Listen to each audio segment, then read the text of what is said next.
bitta narsaga hayron qolaman.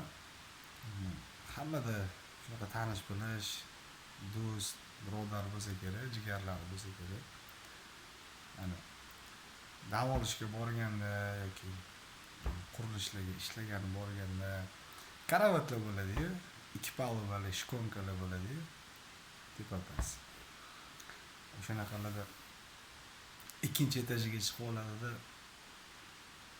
shuna pastga tushishim bilan yo suv ichgisi kelib qoladi, yo sigaret chekkisi kelib qoladi, yo semichka chaqqisi kelib qoladi.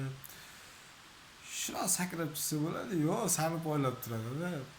Shuna tushishim bilan ya uni olib berib, suv olib berib, kolani olib berib, sigaretni qopga ko'tarib, telefonimni zaryadkaga qo'yib yubordim.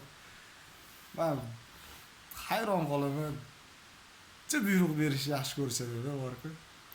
Deb aytsangizda, mayaqada o'rtoq, men san ofitsiantingmanmi? Yo oylik to'lab qo'ya, men san xizmatingni qilib yuray desangda. Ashim prikol. O'rtoqlar, lekin shunaqa do'stlarni boriga shukr. Nimaga desanglar, ko'nglimizni ko'taradi, hazil huzul qiladi. Endi nima qilasan? Shunaqa tug'ilgan, buyruq bergich.